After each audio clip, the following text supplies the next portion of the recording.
All right, so in this video, we're going to see the start of the Industrial Revolution, which starts in Great Britain and it spreads outward to the continent of Europe and eventually over here to North America. The Industrial Revolution changes pretty much everything. It changes the way we live, it changed the way we worked, it changed the way we interacted, it changed the way we played, it changed the way we learned, it changes the role of government, it changes the way we do business, changes the way we traveled, it changed essentially everything. It starts in Great Britain because Great Britain had all the factors that you need for it to happen there first. Great Britain had new agricultural practices, more efficient agricultural practices, which led to a larger food supply. Now, a larger food supply leads to healthier people, which just leads to more people. But also, you needed less farmers to do all the farming, which frees up workers for your factories, right? So, more abundant food supplies lead to a growth in population because you need people to work in your factories. There's a reason why you don't have large factories in North Dakota because there's not enough people in North Dakota for all the factories, but you do have factories in major cities because you have people there to work the factories.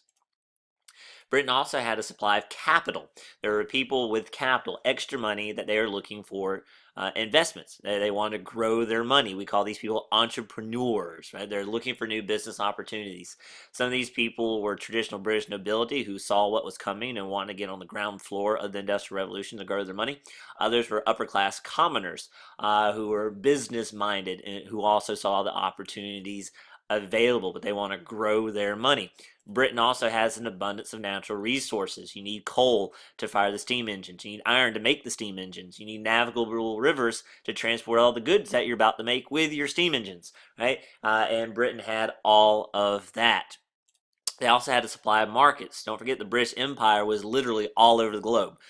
So they had plenty of places and plenty of people to sell their products to. So Britain has everything that you needed. Now, the first industry affected by all of this change is the cotton industry, the textile industry.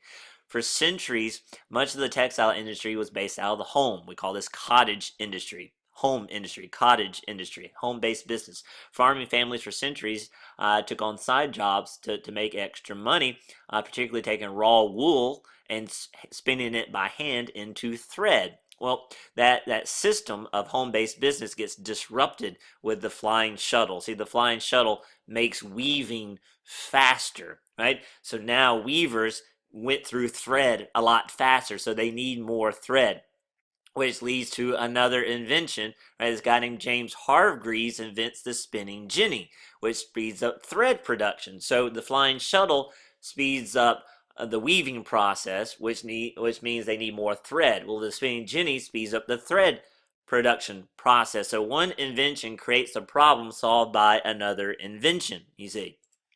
Right, and so with the spinning jenny, which you see on the screen, right, you can make multiple spools of thread at a time, speeding up the process, right? And then Edmund Cartwright invents the water-powered loom, which speeds up weaving even faster. So you've got one invention causing another invention, causing another invention. There's this cycle of innovation that you see. And home-based businesses cannot keep up with all of this. And then the final step in full mechanization is the steam engine invented by James Watt. The great thing about a steam engine is it does not tire, it does not need a vacation, it does not call in sick, you just keep feeding it coal. Also, with the steam engine, you can have your factory anywhere. With the water-powered loom, you needed to be near a running water, you had to be near a river. With a steam engine, your factory can be in London, it can be in Birmingham. It can be anywhere, right? As long as you have a steam engine and a supply of coal, which Britain had a ton of coal, right? Of course, that's going to create new jobs in the coal mining industry. See, everything is kind of related in the Industrial Revolution. One invention causes another, causes another, causes another. And with the steam engine, right, you can now fully mechanize your workforce. So the flying shuttle, right, makes weaving faster. The spinning jenny makes thread making faster. The water power loom makes weaving even faster. Than the steam engine makes everything faster, right? And you probably know this expression, right? Time equals money, right? Time equals money. The more time you save, the more money you save. The longer it takes to make something, the more you have to charge for it. So what begins to happen, if you just look at some simple math, if you have a cottage industry and you're making cloth by hand, you can make 5 yards a day. right? You're going to sell it $10 a yard for $50. If you are a factory owner and you can make 100 yards per day and sell it at $1 a yard, you can make $100. Right? You sell your cloth for way less, but you can still make more money. And everyone's going to buy your cloth because it's cheaper. Right? So the reason why all this destroys the cottage industry is because the cottage industries, they can't afford to compete with those prices. They just can't, right? And so the Industrial Revolution kills the cottage industry, right? See, if they save time and money, machine-made products are sold for less money than handmade products. Therefore, the Industrial Revolution harmed cottage industries that make handmade products. But then once again, innovation drives innovation, right? All these machines, right? You need high quality iron for your railway ties, for your steam engine, right? And the process of making iron had not changed in centuries until a guy named Henry Cort comes along and he invents a process called puddling, which produces higher quality iron using a byproduct of the coal industry called coke. Now, it's not that coke, it's not Coca-Cola, it's not cocaine, it is a white powder, it's not that white powder.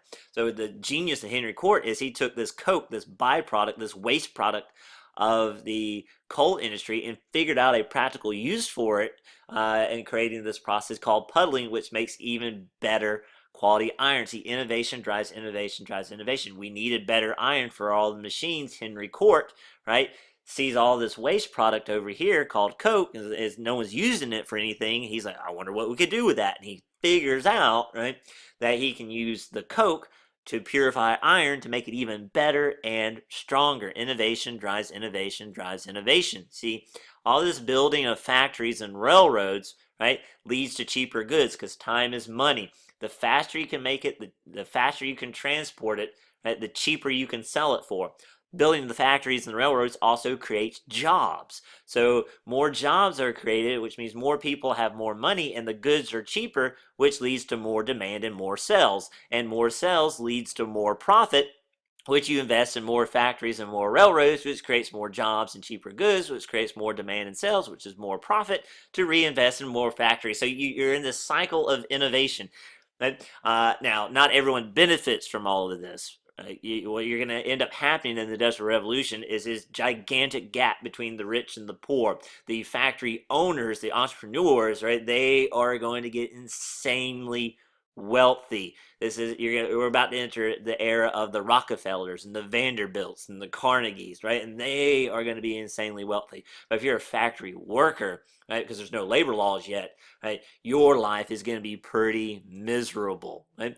So how is working in a factory different from working in an agricultural society? In an agricultural society, you had time periods where you're super duper busy, planting time and harvest time. Then you had long time spans where it's not as frantic, but working in a factory, you work 6 days a week, 16 hours a day, nonstop. That's how it was. That is very, very different. And it's going to take a while for these farming families that are moving into the cities to get these factory jobs to adjust to that. Right? You're working 6 days a week, 16 hours a day, nonstop.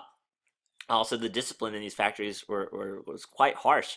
Factory owners could beat you for being late. If you fell asleep on the job, they could, duck your head in freezing cold water. Right? They could dock your pay for anything because there's no labor laws yet because government had never needed labor laws because, well, we've never had factories like this before either. So it's going to take a while for society to get caught up. Now, the revolution starts in Britain, right? But it's going to spread eventually to Belgium, France, and the Germanic states, basically Western Europe, and then hop across the pond, so to speak, and come over here to America, right? And transportation becomes tremendously important in America. We forget how big we are. We are a rather large country. Even back then, before we stretched from sea to shining sea, we were already a large country. So we need an efficient transportation system so we can transport all of our goods. Now, luckily, Robert Fulton is going to pop up and help us with that. Robert Fulton invents the paddled wheel steamboat. He takes a boat, he slaps a steam engine on it, and ta-da, right? Thus turning the Mississippi River into like our first interstate, really. With the paddle wheel steamboat, you can now transport goods down the Mississippi to the port of New Orleans and ship them out to all over the world, right? And then that same boat can now go back upriver against the current because it has the steam engine, right? And then eventually, of course, you have the invention of the railroad as well, and that's going to allow us to transport our goods faster and more efficient, saving us time, therefore saving us money, and linking together our rather large country. Particularly once we do stretch from sea, the shining sea, we are going to need that railroad system to connect the west coast and the east coast together.